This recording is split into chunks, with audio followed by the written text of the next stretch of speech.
السلام عليكم ورحمة الله وبركاته. ازيكم يا باشمهندسين، عاملين ايه؟ حشتوني جدا. النهارده ان شاء الله هنكمل الفيديو بتاع امبارح وهناخد حل المعادلة من الدرجة الثانية بس جبريا. امبارح اخدنا حل معادلة بيانيا، النهارده هناخدها جبريا. طيب جبريا ده احنا متعودين نحل المعادلة من الدرجة الثانية من واحنا في ثانية اعدادي. خدنا ازاي لو جات لي معادلة بسيطة من الدرجة الثانية نحلها جبريا. جبريا ازاي؟ طب تعالوا الاول نشوف الصورة العامة للمعادلة دي شكلها ايه. زي ما قلنا يعني مثلا عاملة كده: ألف س تربيع زائد ب س زائد الجيم يساوي صفر. ألف ده معامل س تربيع أهو، طب ب معامل س، طب ج بنسميه الحد المطلق. كلام سليم. طيب الصور اللي كانت بتجيلنا واحنا صغيرين في تانية اعدادي كانت معادلات بسيطة وبتتحل بالتحليل، والتحليل ده كنا خدنا فيه طرق كتير جدا، طرق كتير جدا للتحليل. طيب زي مثلا ايه؟ لو جيت قلت لك في التحليل مثلا س تربيع زائد 5 س زائد 6 تساوي صفر. انا عايزه مجموعه حل للمعادله، اعمل ايه يا باشمهندس؟ الموضوع بسيط خالص. انا كل اللي كنت بعمله اني كنت بفتح قوسين كده واقول السين تربيع دي بتكون س وس، وبعدين يا باشمهندسه الستة دي كام في كام يدينا 6 ويكون مجموعهم 5. كام في كام؟ المعادله دي كانك بتترجم. عارفين الترجمه اللي بتاخدوها في الانجليش؟ كانك بتترجم. اقرا المعادله وترجم رياضه.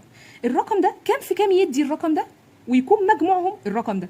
تعال نشوف. يعني الستة مثلا ينفع 2 في 3 وينفع 1 في 6، بس الاثنين والثلاثة مجموعهم 5، انما الواحد في 6 مجموعه مش 5. تمام، يبقى هتبقى 2 و3. كنا نسأل نفسنا الأخير موجب يبقى ايه؟ لا، يبقى الاثنين مثل الأوسط، يبقى ده موجب وده موجب. وبعدين يا باشمهندس باجي اسمى كده واجي قايله من هنا اما س زائد 2 تساوي صفر ومنها س تساوي سالب 2، او س زائد 3 تساوي صفر ومنها س تساوي سالب 3. كلام سليم. فتبقى مجموعة الحل تساوي سالب 2 والسالب ايه؟ 3. طيب تمام، خلصنا كده كويس جدا. طيب هل هتختلف في الاشارات؟ تعالى برضه افكرك بحاجه صغيره بسيطه. لو كنت انا مش هغير نفس المعادله، بس هغير الاشاره فقط. يعني هقول لك هي اهي، وهقول س تربيع زائد 5 س ناقص 6.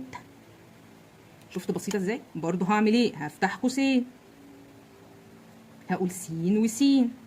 كام في كام حاصل ضربهم 6؟ ايه الرقمين اللي حاصل ضربهم 6 والفرق بينهم 5؟ الفرق بينهم 5. يبقى الاثنين والثلاثه غلط، يبقى الواحد والست. هقول 1 و6. طيب الاخير سالب، الكبير بس اللي مثل الاوسط. الاخير سالب يبقى الرقم الكبير هو اللي مثل ايه؟ الاوسط. يبقى الستة هي اللي موجبه والواحد هو اللي ايه؟ سالب. ونفس الكلام خلاص حفظنا بقى. من هنا س هتكون بواحد ومن هنا س هتكون بسالب ايه؟ 6. واجي قايله له يا عم مجموعه الحل تساوي يا باشمهندس 1 وسالب 6. خلصنا. ادي الكلام السهل البسيط بتاع تانية اعدادي. طيب ماشي كويس جدا. هل في طريقه تانية لحل المعادله دي جبريا؟ طبعا. ايه هي؟ القانون العام، وده الاساسي بتاعنا. زي ما قلنا دي الصورة العامة للمعادلة من الدرجة الثانية. القانون العام خدناه في ثالثة إعدادي ولازم نحفظه كويس جدا جدا جدا. عبارة عن إيه؟ قال لك س يا عم تساوي سالب الب موجب أو سالب جذر ب تربيع ناقص 4 ألف ج على 2 ألف. كويس جدا. طب إيه هو بقى الب والألف والجيم؟ لسه قايلين والله. الب معامل السين، الألف معامل س تربيع، الجيم الحد المطلق. يبقى انا عرفت مين ب ومين الف ومين ج. وخلينا مركزين قوي في الجزء اللي تحت الجذر ده عشان هنتكلم عنه في اولى ثانوي كتير، لان هو حاجه مميزه جدا وهنسميه المميز لان هو فعلا مميز. بس احنا برضو اتكلمنا عنه في ثالثه اعدادي وقلنا شويه حاجات بسيطه كده. تعالى نفكر بعض بيها. قلنا ايه؟ لو كان الجزء اللي تحت الجذر ده اللي هو مين؟ اللي هو ب تربيع ناقص 4 الف ج، لو كان اكبر من الصفر، طب لو كان يساوي الصفر، طب لو كان اقل من الصفر. يا باشمهندس الموضوع ايه ده يا حبيبي؟ قلنا لو ما تحت الجذر اكبر من الصفر في ثالثه اعدادي كان يسالك يقول لك ليها كام حل المعادله؟ كنا بنقول لها حلان. طب لو كان يساوي صفر لها حل وحيد. طب لو اقل من الصفر ليس لها. ده لحد الكلام ده بتاع مين؟ بتاع ثالثه اعدادي. كنا بنقول الكلام ده. الكلام ده هنظبطه وهنحتاجه. حته ليس لها حل دي كل ما بنكبر يا باشمهندسين في الرياضه الحاجات اللي كنا بنقول عليها ملهاش حل بيطلع لها حل. فافتكر ده عشان هتستخدمه كويس جدا في اوائل دروس اللي هناخدها في اولى ثانوي. تمام. طيب بعمل ايه بقى بالقانون العام؟ بحل بيه. يعني يا باشمهندسه ينفع احل بيه دول؟ القانون العام يحل اي معادله تربيعيه، ولكن انا امتى بستخدم القانون العام؟ امتى اوجع دماغي واستخدمه؟ يا باشمهندس هتستخدمه لما التحليل يفشل. لما التحليل ايه؟ يفشل. يعني ايه يفشل يا باشمهندسه؟ هقول لك يا حبيبي. يعني مثلا هدي لك معادله وحاول كده تحلها بالتحليل اهي. مثلا س تربيع ناقص 2 س ناقص 4 تساوي 0. حل يا معلم بالتحليل. هتيجي تقول هفتح قوسين اهو س وس. تمام. ايه الرقمين اللي حاصل ضربهم 4 والفرق بينهم 2؟ 2 في 2 حاصل ضربهم 4، بس الفرق بينهم لا مش 2، فما ينفعش. طب 1 في 4 حاصل ضربهم بس الفرق بينهم مش 2، ده الواحد وال4 الفرق بينهم 3. يبقى هنا ايه؟ التحليل فشل.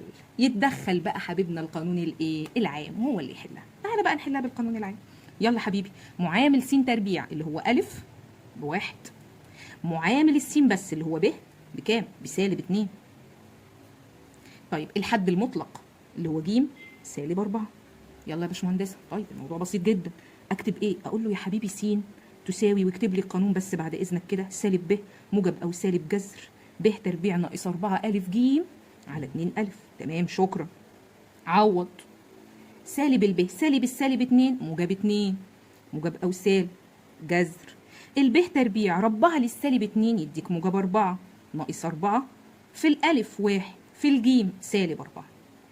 تمام. على 2 في ألف يعني 2 في 1 تساوي اهي 2 موجب او سالب جذر 4 ناقص. هخلص الجزء ده الاول اللي هو المميز. 4 في 1 في سالب 4، 4 في سالب 4 سالب 16، سالب 16 مع سالب تبقى موجب، يعني كانها 4 زائد ال 16 فيها ال 20 على 2 في 1 ب 2. الكالكوليتور يا باشمهندس هيخلص لك كل حاجه. فانا من هنا عندي حلين.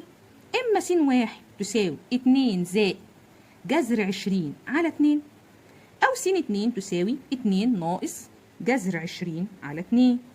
امسك الاله الحاسبه بتاعتي واطلع المقدار ده بكام، وامسك الاله بتاعتي واطلع ده بكام. ده على الكالكوليتور طلع معانا 3 علامه 2 3 6، وده على الكالكوليتور طلع معانا سالب 1 علامه برضو 2 3 6. شكرا. تيجي قايل له ان مجموعه الحل هتساوي اما سالب 1 و236 من 1000 او 3 و236 من 1000 وتقفل وبس. شكرا، انت كده حليت. يبقى حل المعادله من الدرجه الثانيه باستخدام القانون العام. عايز انك تبقى حافظ القانون ده وتعوض بيه، وخليك فاكر ان لما جينا خدنا القانون ده خدنا وعرفنا ان القانون العام الجزء اللي تحت الجذر خدنا انه لو اكبر من الصفر ليها حلان، يساوي صفر ليها حل واحد، اقل من الصفر ليس لها حل. علشان الجزئيه دي هنتكلم عنها كتير قوي واحنا بنشرح في اولى ثانوي ان شاء الله. وده بس تكمله المعادله التربيعيه. هتوحشوني جدا جدا جدا. ان شاء الله هنكمل السلسله بتاعتنا، وهنكمل لسه في جزئيه ممكن نعملها على فيديو او 2 لتاسيس اولى ثانوي. استنوني، هتوحشوني جدا. انا كنت معاكم مهندسه هدير العربي. باي باي.